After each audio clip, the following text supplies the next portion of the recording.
얼마 전에 우리나라 방송사에서 되게 오랫동안 유명했던 그 개그 프로그램이 폐지가 됐습니다. 아예 없어져 버렸죠. 그래서 왜 그게 폐지가 되었는가? 그 이유는 그 정치하시는 분들이 개그맨보다 더 웃겨가지고 폐지가 됐다고 그렇게 얘기합니다. 그 설날 선물로 불교 조계종에다 육포 보내고 막 그러잖아요. 그랬더니 사람들이 왜 샴푸하고 린스도 보내지 막 그래가지고 뭐 그러니 개그맨들이 뭐 밥을 벌어먹고 살 수가 없죠. 요즘에는 또 그 우스갯소리이지만은 그 사탄의 한숨 소리가 들린다고 그렇게 얘기합니다. 그러니까 사탄이 그런다는 거예요. 야, 나도 사탄이지만 진짜 너네 너무한다. 야, 이건 아니지 않냐? 이럴 정도로 우리 사회에서 흉악한 일들과 아주 못된 일들이 많이 일어나기 때문에 그렇다는 겁니다. 여러분, 우리가 그래서 정신 바짝 차려야 됩니다. 우리가 사는 세상이 그런 세상이에요. 모든 것들이 무너지고 있고 흔들리고 있는 그런 세상이라는 겁니다. 지난 반년 동안 코로나 이 질병으로 인해서 사망하신 분들의 숫자가 대단합니다. 어제 기준으로 우리나라가 294명, 네 분이 코로나로 인한 이제 그 이유로 해서 사망하신 분들이고, 전 세계적으로 보면 59만 4천 명이 넘어가고 있습니다. 아마 60만 명 됐을 거예요. 매일매일 이 숫자가 막 늘어나고 있으니까요. 생목숨 60만 개가 날아갔다는 겁니다.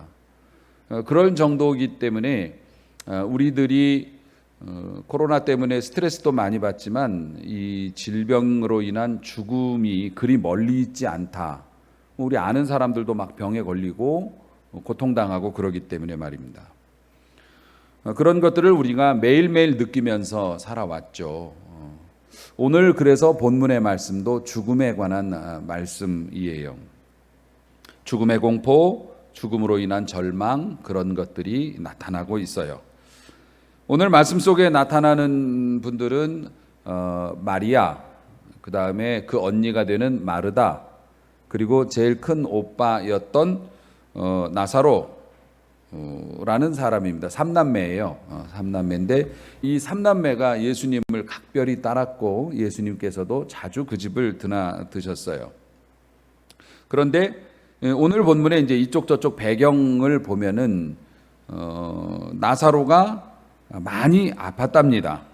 많이 아파가지고서 죽을 지경이 되니까 이 두 자매가 예수님을 청한 거죠. 우리 오빠가 죽을 것 같아요. 너무 많이 아팠어요. 와서 저희 오빠 좀 고쳐주세요. 혹은 와서 위로해 주세요라고 사람을 보내어서 예수님께 부탁을 드렸죠.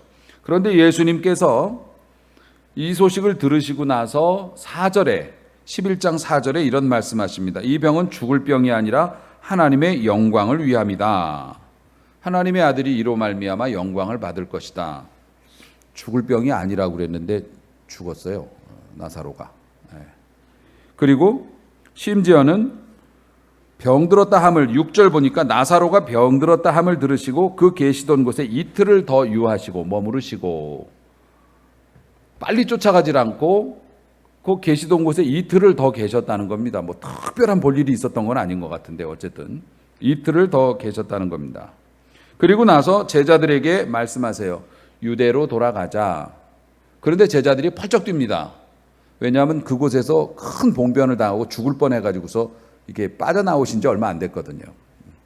그래서 8절에 보니까 제자들이 말합니다. 랍비여, 지금도 유대인들이 돌로 치려고 했는데 또 그리로 가시려고 합니까?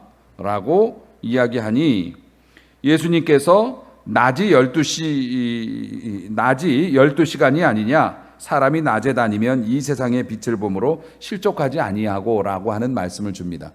이 말씀은 뭐 좀 어려운 말씀이긴 하지만 의미는 이렇습니다. 아직은 내 때가 아니다. 내가 죽을 때가 아니야. 낮에 다니면은 넘어지지 않잖아. 아직 하나님께서 내게 체포나 죽음이라고 하는 그 과정을 허락하지 않으셨기 때문에 가도 상관없다는 말씀으로 해석이 돼요. 그리고 나서 11절에 보니까 우리 친구 나사로가 잠들어서 내가 깨우러 간다. 이제 이렇게 말씀하셔요. 그러니까 제자들이 이제 끝까지 못 알아들으니까 아니, 잠들면은 흔들어서 깨우면 되지. 뭘 여기서 위험을 무릅쓰고 유대까지 우리가 단체로 다 가야 됩니까? 이렇게 이제 얘기를 했죠. 그랬더니 예수님께서 답답하시니까 걔가 죽었어. 이렇게 얘기를 이제 하신 겁니다. 그러니까는 그 16절에 디두모라고도 하는 도마는 그 예수님의 부활을 믿지 않아서 유명해진 사람이죠. 이 사람이 그때만 믿음이 이렇게 흔들린 게 아니라 지금도 그랬던 거예요. 잘 알아듣지도 못하고 가서 우리도 죽자 그래요. 유대로 지나가면 해를 받을 거라는 거, 자기네들의 생명이 위험할 수도 있다라는 것을 예수님께 말씀을 드렸을 때 예수님이 아직은 그때가 아니다라고 말씀을 해주셨는데 그거를 못 알아듣고 가서 다 죽자 이러면서 어쨌든 간에 움직이게 됐습니다. 예수님께서 그곳에 와 달라고 부탁을 받고 나서 즉시 가지 않으시고 머무르신 관계로 예수님께서 그들의 집에 오셨을 때는 이미 시신이 안치가 되어 있었고 죽은 지 며칠? 4일이 되어 있었어요. 그런데 이제 유대인의 장례식을 이렇게 보면은요, 유대인들은 이게 상이 발생하면은 그날이나 그 다음 날 바로 시신을 묻어요.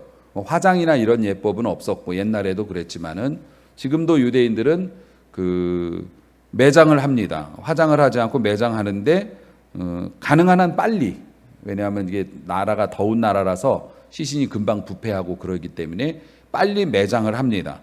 그리고 나서 장례를 치르게 되는데요. 죽은 사람과 조금이라도 안면이 있으면 무조건 장례식엔 다 가야 돼요. 일주일 안에 가야 돼요.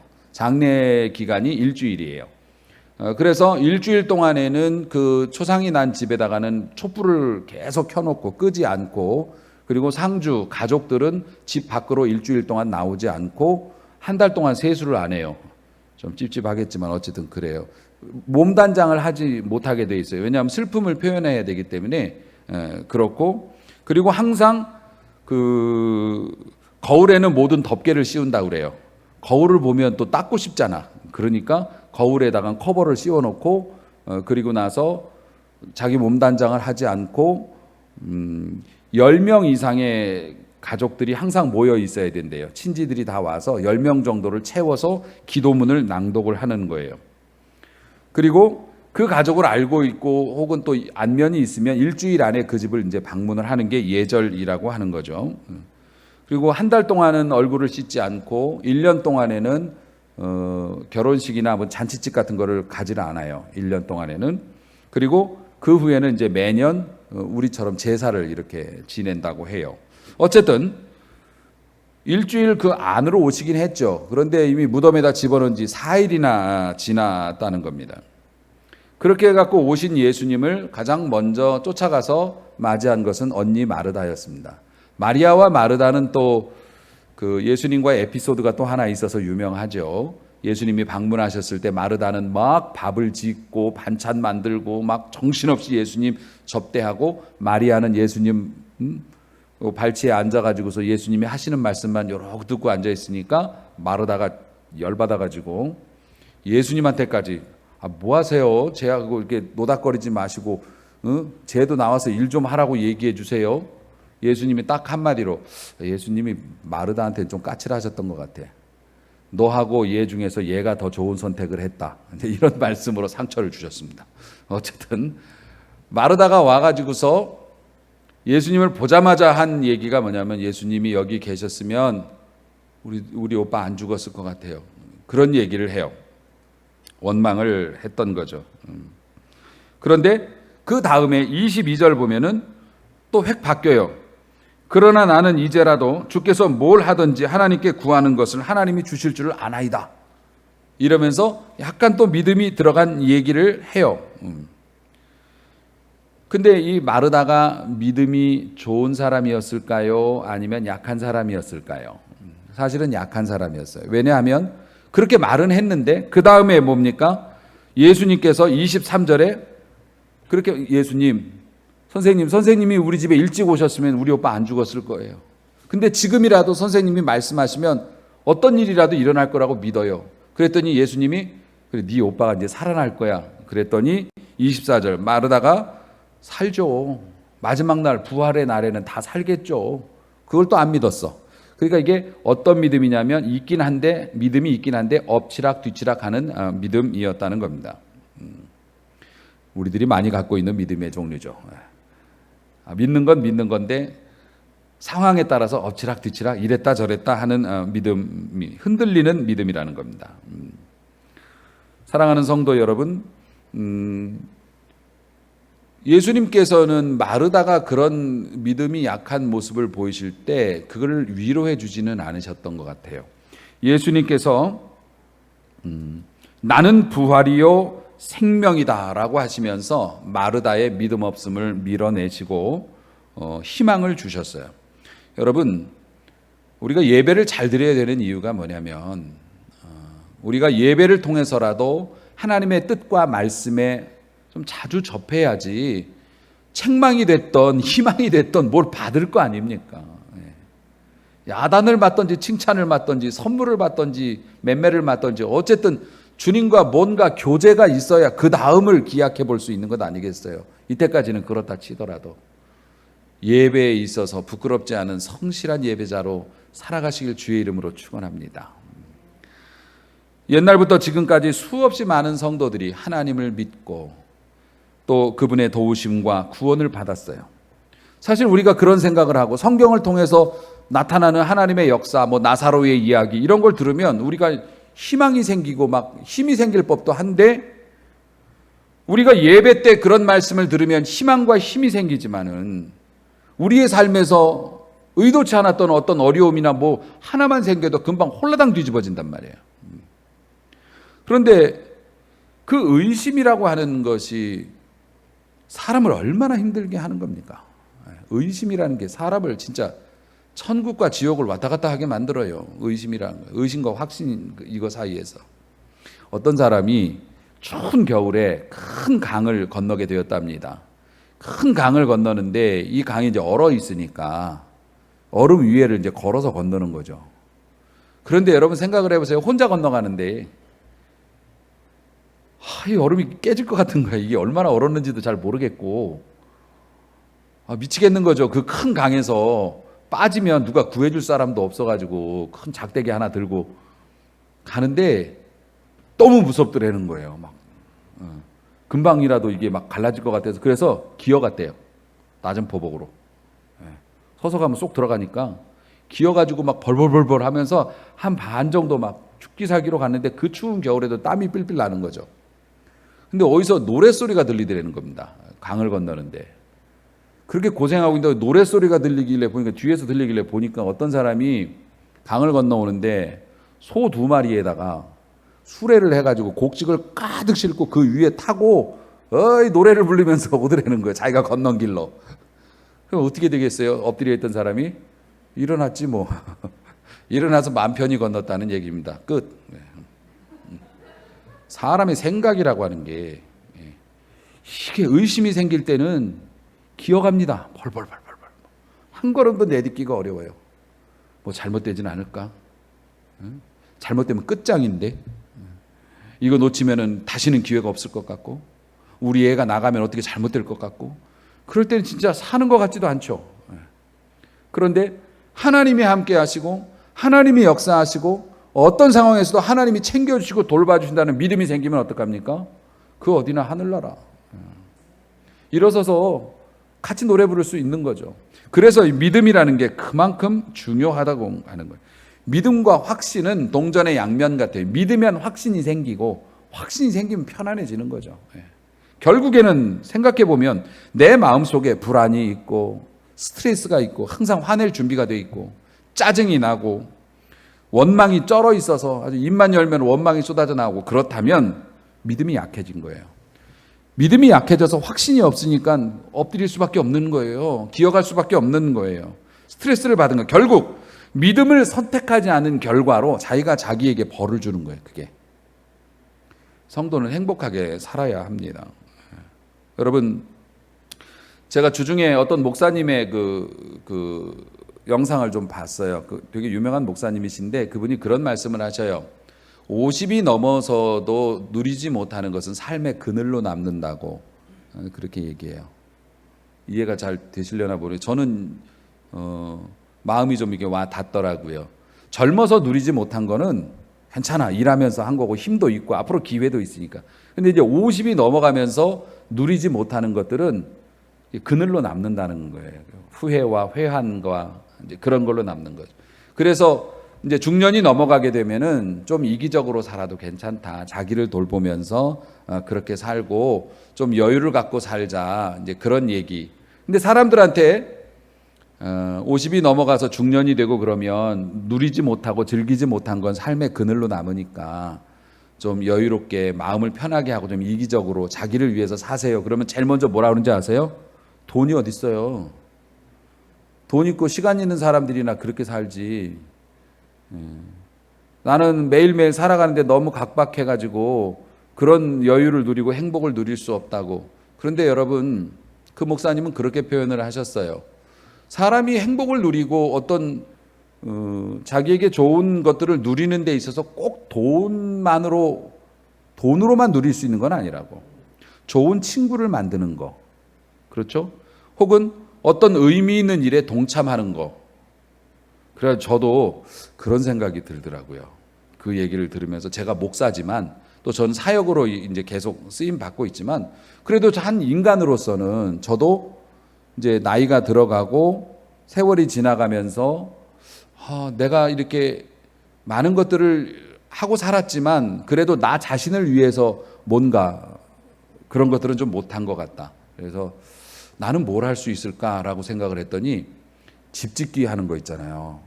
제가 그런 거 좋아하거든요. 뭐 막 두드려 맞추고 망치질하고 그런 데 가서 봉사활동을 좀 해볼까. 친구도 사귀고 그런 생각이 들었지만 설교 준비하면서 이제 또 바빠가지고 제가 다 그러고 사는 거죠 뭐. 네.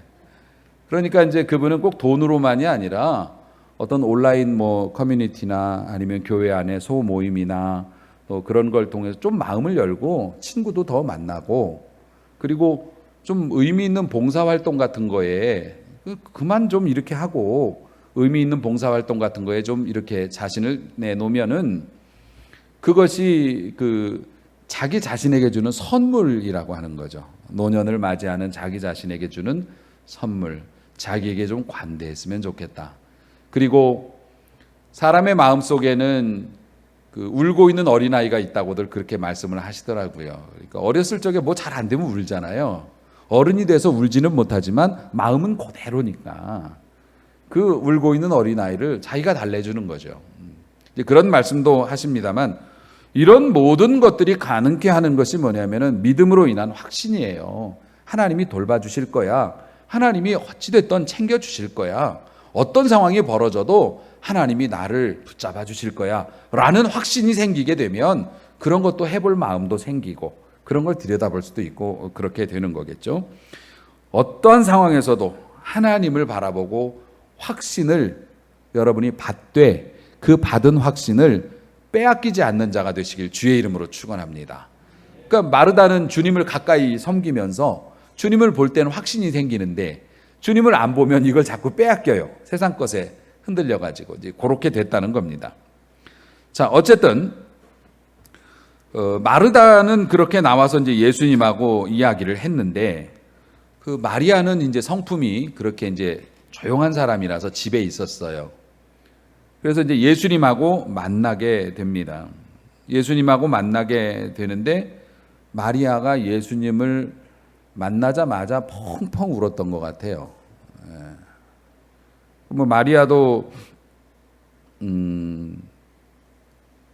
그 속상했죠. 예수님에 대한 이제 원망도 좀 있을 거고 뭐 이제 그러면서 마리아도 선생님이 여기 계셨으면 우리 오빠 안 죽었을 거예요라고 또 그분도 얘기는 했어요. 그런데 어쨌든 마리아가 펑펑 울었어요. 그러니까 33절 말씀으로 넘어가니까 예수님께서 그가 우는 것과 마리아가 펑펑 울고 있는 것 그리고 원래 한 사람이 울면 같이 울잖아요. 장례식에서도 같이 막 속상하니까 힘드니까 우는 것을 보시면서 심령의 비통이 여기셨다 이렇게 되어 있어요. 그리고 그를 어디 두었느냐라고 물어봐요. 네 오빠 어디다 뒀니? 어디다 묻었냐? 라고 물어봅니다. 그리고 나서 주여 와서 보옵소서 하면서 예수님을 나사로의 무덤으로 데려갔을 때 예수님께서 놀랄만한 모습을 보여. 35절이죠. 예수께서 눈물을 흘리시더라. 뭐 울 수 있지 뭘 그래요. 착한데 예수님. 그런데 여러분 생각을 해보세요. 신이 인간의 모습으로 이제 왔다는 겁니다. 신인데 인간의 모습으로 왔어요. 그래서 인간들하고 좀 친하게 지낸 사람이 있어요. 그런데 그 사람이 죽었네. 그런데 이 신은 속셈이 뭐냐면 이 죽은 사람을 살리려고 해요. 다시. 예수님께서도 그런 언지를 주셨죠. 내가 잠에서 깨우러 간다고 뭐 이렇게 말씀하시고 죽었다고 말씀하시고. 그러니까 신의 속셈은 뭐냐면 죽을 때까지 기다린 거죠. 그리고 나서 이 사람을 죽음에서 건지는 거죠. 원래 병든 거를 고쳐주면 의사 되는데 죽은 걸 살려내면 뭡니까? 구세주가 되는 거예요. 그래서 그 가족들에게는 그 은혜를 베풀고 싶으셔서 죽을 때까지 기다리셨는지도 몰라요. 그것도 나흘, 보통 사흘이면 그 영혼이 떠난다고 하잖아요. 그래서 우리도 3일장 치르잖아요. 영혼이 다시 몸으로 돌아갈 기회를 노리면서 이렇게 보다가 3일이 지나면 아유 썩어갖고 못 가겠다. 그래가지고 이제 간다는 뭐 그런 속설도 있습니다만은 4일째 되는 날 오셔서 결국 예수님은 이 사람들이 슬피 우는 것을 보면서 무슨 생각을 원래는 해야 돼요? 금방 내가 다시 살릴 거니까 니들 짜란 하면서 내가 살리는 걸 봐 임마. 그러면 울음이 나올 리가 없어요. 예수님이 왜 비통히 여기시고 눈물을 왜 흘리세요? 저는 사실 이 부분이 하나님의 권능, 하나님의 역사 이런 것보다 제 마음을 더 후벼 팠던 것 같아요. 여러분이 그 신이라고 한다면 어떤 감정이겠어요? 들뜬 마음과 기대감으로 손을 비비면서 자 이제 내가 살리면 니네들 뒤집어지는 거야 이러고 있었을 텐데 같이 울고 서 계시는 거예요. 같이 울어주시는 신이 있다는 거예요. 그분이 우리 주님이셨다는 겁니다. 왜 그러셨을까요? 자신이 부활이요 생명이다라고 주장을 하셨어요. 나는 부활이요 생명이니. 마르다가 그랬거든요.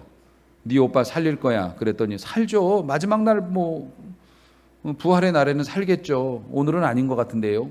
그럴 때 예수님이 속상하시면서 나는 부활이요 생명이니 나를 믿는 자는 영원히 살겠고 살아서 나를 믿는 자는 죽지 않는다고 말씀하시면서 그를 꾸짖으셨던 그분이 왜 그러셨을까?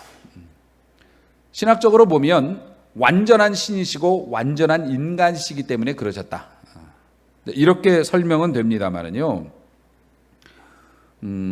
온전한 인간이라고 하는 것은 우리 인간이 가지고 있는 한계를 같이 가지고 계신다는 걸 의미해요.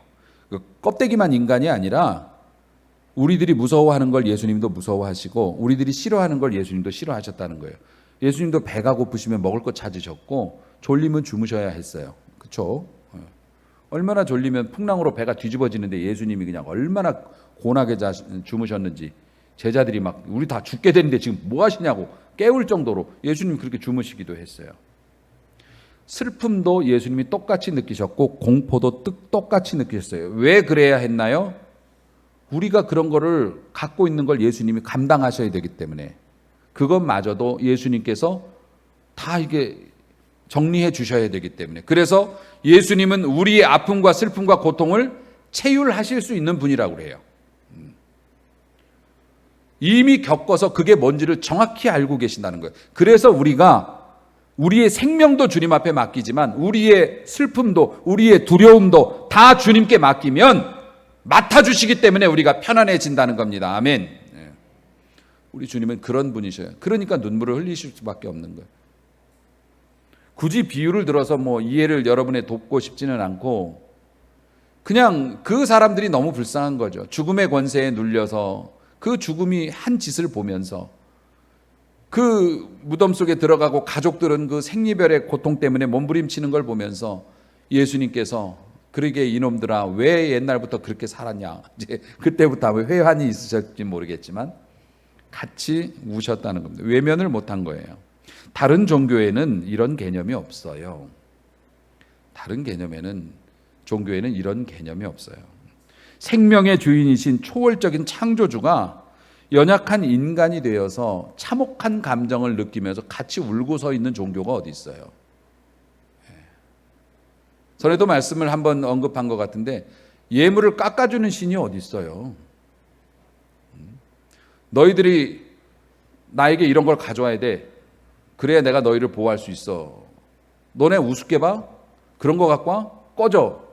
다른 신들은 그렇게 해요. 그런데 우리 하나님은 어떻게 하세요? 너 부자냐? 소를 바쳐라. 형편이 별로냐? 양을 바쳐라. 어렵냐? 비둘기 바쳐라.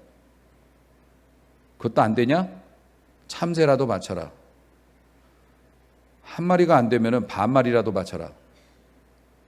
그 옛날 지엄했던 율법 시대에도 하나님은 백성을 그렇게 대하셨어요.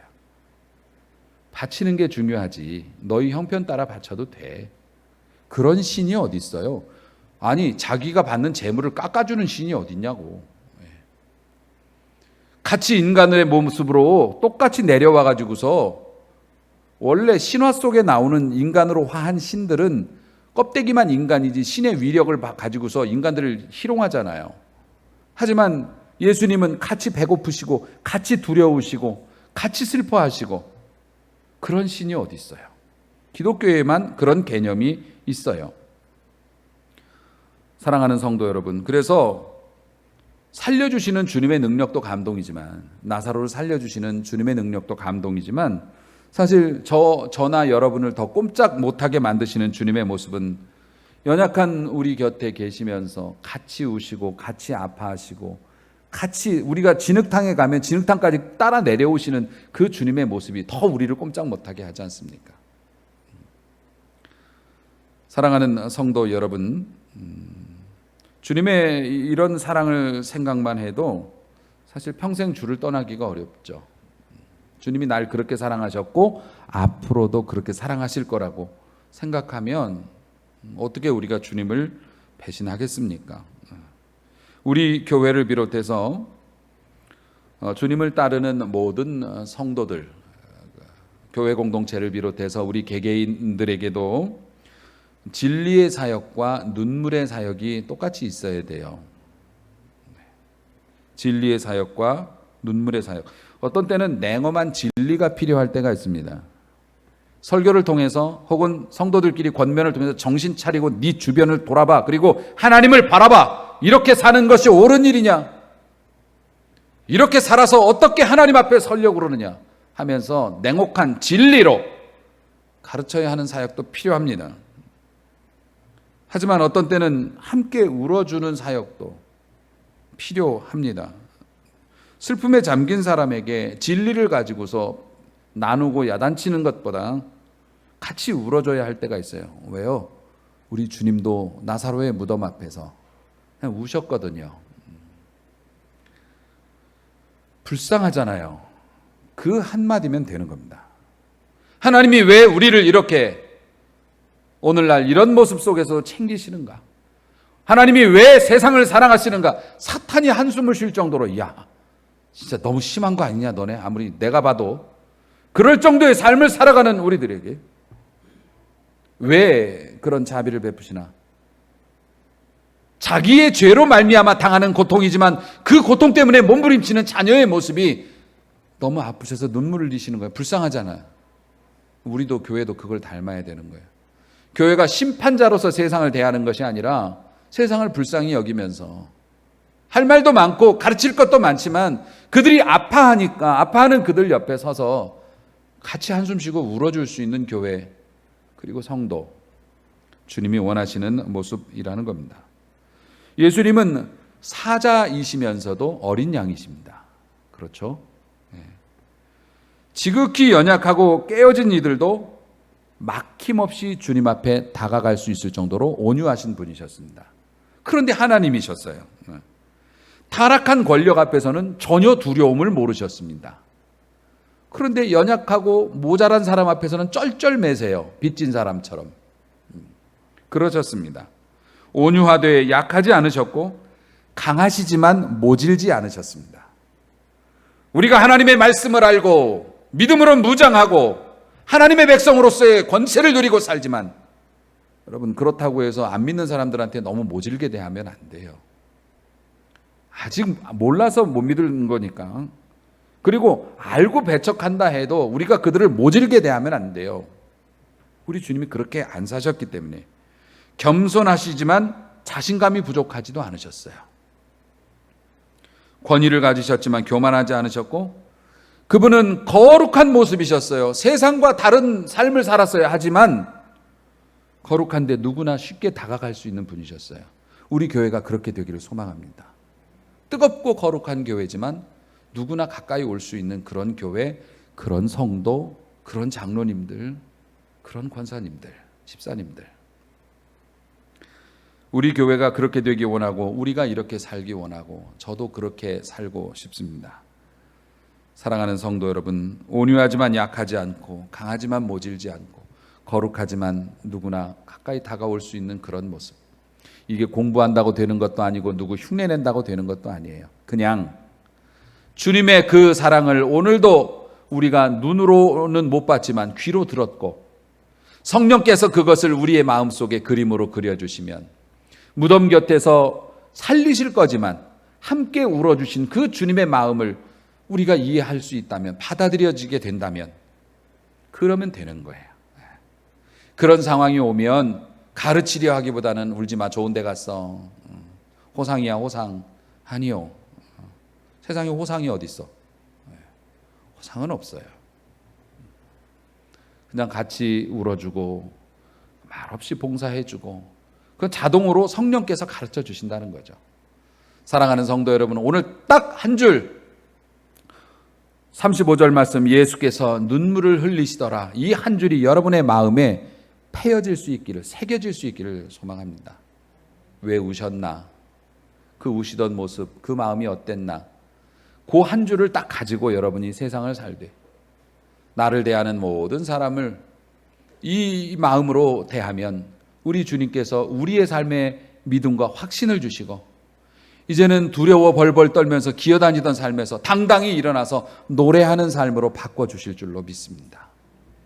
주님을 더 닮기 원하고 주님 닮은 삶을 살아서 이 세상에서 행복을 누릴 수 있는 그러한 행복한 성도로 다 쓰임 받으시기를 주님의 이름으로 축원합니다. 기도합니다.